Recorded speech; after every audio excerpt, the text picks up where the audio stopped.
Hey there, Steve here. Hope you're doing well. So what are we going to do for this video? Well, in this video I want to teach you a few easy tapping shapes that will get you on your way to writing and playing some great finger tapping riffs of your own. Though this lesson is aimed at beginners, I'm sure you'll find some useful information within if you're not a beginner. Well, that's what I've written anyway, so that's what we're going to do. So first I'll teach you some really easy 3-note arpeggios. They're going to be a major and minor arpeggio. So this one's going to be the C major arpeggio. And then the minor variation, this is a B minor arpeggio, just a 3-note version. C major, so that's the major arpeggio. And that's going to be the minor arpeggio. So later on, you'll possibly find yourself, well, you should find yourself adding extra notes to these arpeggios to come up with some kind of tapping riffs. Like this, for example.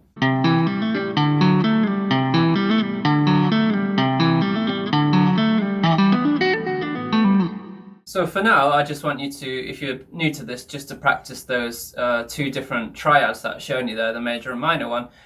So an exercise you can do, it's going to be in triplets, so it's going to be a count of 1, 2, 3, 1, 2, 3, triplet, triplet. We're going to play from A major, because it's quite a comfortable place on the fretboard. A major arpeggio, D major arpeggio, E minor arpeggio, back to D major arpeggio, and start it again.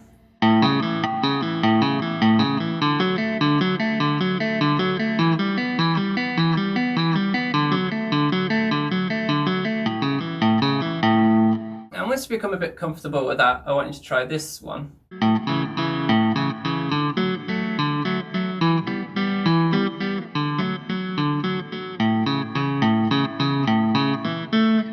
So, yeah, it's worth pointing out that these major and minor arpeggios that I've shown you here, you can replace them with any major and minor chord that you're currently playing or using to write songs, or you can even play them over these major and minor chords, right? So that's something to keep in mind. So now I'd like to show you some major and minor 7 variations of these. They're going to be 3 notes again.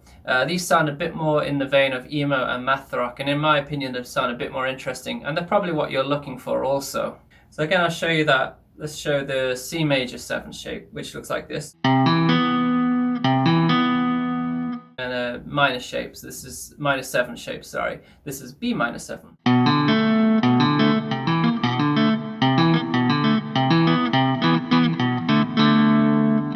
These shapes feel a bit more comfortable to play, and I think that's because 2 of the notes are played now with your with your strumming hand instead of your fretting hand, and it's a bit more level as well. A bit more even for your fingers. A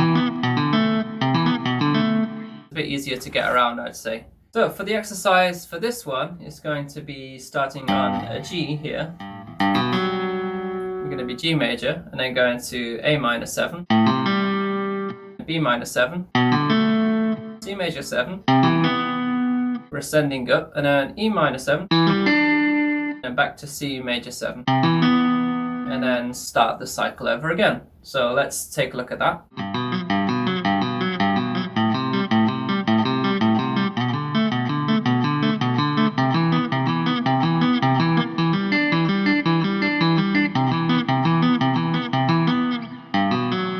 And start it all over again. And then you can practice switching between it sooner instead of doing 4 repeats.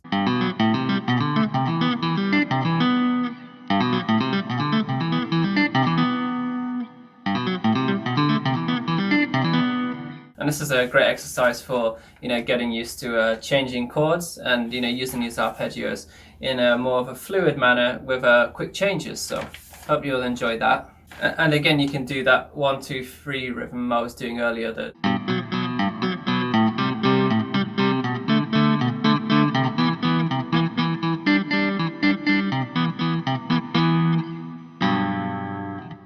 And I've got to say it's worth mentioning that, think about the fingering for these as you're playing, what feels most comfortable. So think about how you can change each finger as you're going through each chord shape to make it the most comfortable and easy for you to play, of course. It's worth mentioning again that you can use these chords to replace the major and minor chords that you've been using, but be careful with the 5th degree and the 7th degree of a particular key, because when you add a 7th to them, the 5th degree becomes a dominant chord, which sounds like this.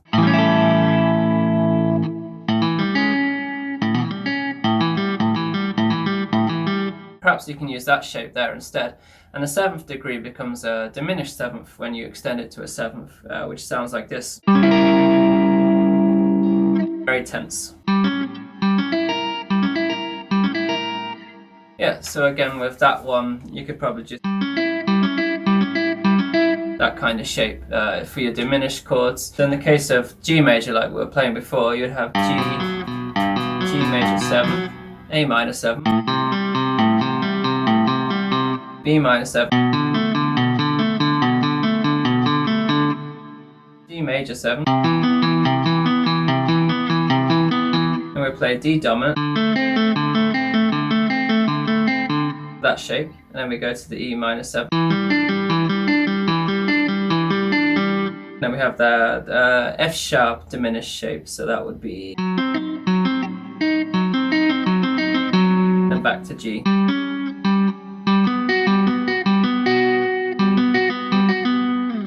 So it would like that through an entire key of G major there. So just keep that in mind when you're playing with other keys, and sometimes you'll find that the chord doesn't fit so right to your ear. That's probably because it's not going to be a straight major or minor 7th one. It could be a dominant or a diminished, so it's worth keeping that in mind. And as a bonus, I'd like to leave you with one shape that I really love to use, and this is the sus2 shape.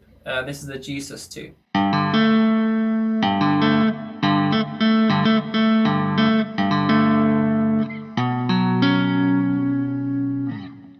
This one, technically you can replace any major and minor chord with it because it doesn't have a 3rd degree. Basically what this means is a chord needs either a major or a major 3rd or a minor 3rd to make it like a major or minor chord, basically. So if you take that 3rd degree out, you get these in-between chords called sus chords, and this is a sus2 shape. So with this shape, you can use it and just see where it fits in with you. Sometimes it doesn't fit so well, replacing a certain chord with it. And an exercise for this is going to be something like a message in a bottle from the Police, which sounds like this.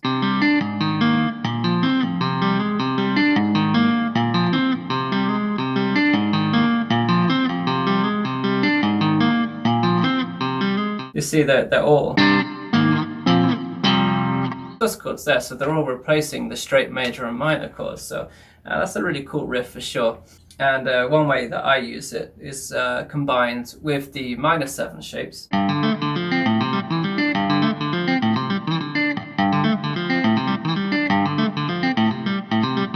Yeah, but don't get too bogged down with having to try all of those different shapes and stuff first. Start quite simply with those those easy major and minor triads, and you can look at using extended arpeggios. I'm just showing you 3 notes of an arpeggio. Of course, there's many more notes you can add, and you can also add notes in from the major and the minor scale depending on what chord you're using to create those more extended kind of tapping riffs. But I just wanted this to be an introduction to that. So please let me know how this lesson was. What would you like to see more of? That would really help me when I create a follow-up lesson to this. So I'd appreciate if you could leave some feedback about that. So I hope you find this lesson useful, and you'll find the tabs that were on this video. You'll find a link in the description for that to go over to my website. And I'd like to say thank you to all of my patrons that help supporting this channel. That's what's really helped keeping me go. And if you're interested, I do have merchandise available. If you do pick up some of that, I'd really appreciate that. That's another source of income for me. And also any gear that you see that I have here, pedals, the guitar, all the stuff that I'm using, I have Amazon affiliate links down below in the description, and that means if you click through any of those links, you go to Amazon, pick anything up from Amazon, I just get a small commission, which I changed to Amazon vouchers, which helped me buy the lightings and all the pedals and all the gear to make this channel look very good and hopefully more professional looking for you. So as always, I really appreciate any support that you can give me, and thank you very much for watching my videos, and I'll see you again soon. Goodbye.